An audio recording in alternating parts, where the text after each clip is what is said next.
Lorsqu'on parle de réussite éducative, on pense souvent à l'environnement scolaire. Pourtant, il y a plusieurs employeurs au Québec qui dédient beaucoup d'énergie pour permettre aux jeunes de se découvrir, de créer, d'apprendre en milieu de travail, tout ça en conciliant leurs études. Je vous propose de venir découvrir comment ces milieux-là peuvent devenir des alliés précieux pour soutenir les jeunes dans leur parcours.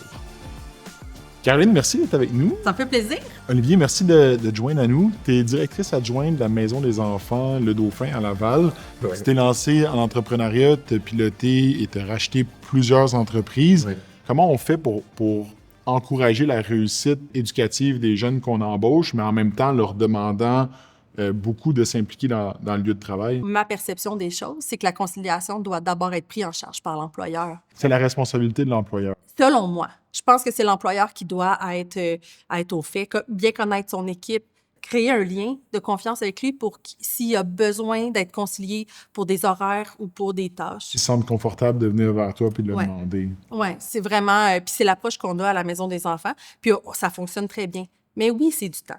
Nous, ce qu'on fait, c'est au moins une rencontre par année avec les étudiants ou les membres de notre équipe pour voir c'est quoi tes aspirations, qu'est-ce qui te dérange dans ton travail, qu'est-ce qu'on peut faire pour améliorer ton sentiment puis ta charge en ce moment. À chaque fois que j'ai un candidat qui est à l'école, je le regarde puis je me vois. Dès qu'un étudiant vient dans la business, moi, c'est comme tapis rouge, puis let's go, comment on peut t'aider, comment on peut t'encadrer. Parce que je crois vraiment que il y a énormément d'avenir là-dedans, de potentiel à investir dans des étudiants. C'est quoi votre approche quand vient le temps de concilier études-travail pour vos employés? Dès que j'ai un étudiant qui arrive, ce que je demande à leur superviseur, c'est leur demander leur horaire.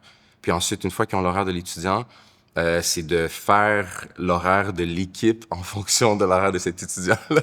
Est-ce que ça crée de la friction avec ceux qui sont employés à temps plein chez vous? Ils le remarquent même pas. La conciliation travail-études, ça fait partie prenante là, de notre culture organisationnelle. À être impliqués, leur donner des occasions où est-ce qu'ils vont avoir un mot à dire. Donc, quelles sont tes disponibilités? Combien d'heures tu as envie de faire pendant tes études? Quelles responsabilités de plus que tu es prête à prendre pour te développer aussi personnellement autant que professionnellement? Et comment nous, on peut t'aider à ça? Qu'est-ce que toi, t'en retires en tant qu'employeur d'investir autant de temps dans tes employés? Mais ça fait des gens qui sont engagés, des gens qui sont impliqués, des jeunes qui ont envie de donner. Donc, s'il y a un remplacement, qu'il y a une tâche supplémentaire à accomplir, bien, on le fait en équipe. La relation de confiance est établie. Puis après ça, bien, quand on prend le temps d'entendre chacun les préoccupations de l'un et de l'autre, bien, ça fait une relation qui est solide à ce moment-là et de respect. Oui, on est l'employeur, mais on est quand même aussi une deuxième maison parce qu'ils passent énormément de temps chez nous. Idéalement, j'essaye qu'il y ait les meilleures interactions possibles. Puissent grandir. Exactement, et le meilleur entourage possible pour grandir, justement. On envoie souvent des messages aux jeunes, mais toi, qu'est-ce que tu aurais envie de dire aux autres employeurs du Québec par rapport à l'importance de valoriser la posture études-travail chez les jeunes? Ils vont juste gagner par rapport à ça. C'est que du positif. Parce que ces mêmes étudiants-là peuvent devenir des cadres dans leur entreprise. Soyons à l'écoute et indulgents, c'est la clé. Ça prend plus de temps peut-être pour accomplir quelque chose, mais le résultat, selon moi, est plus grand.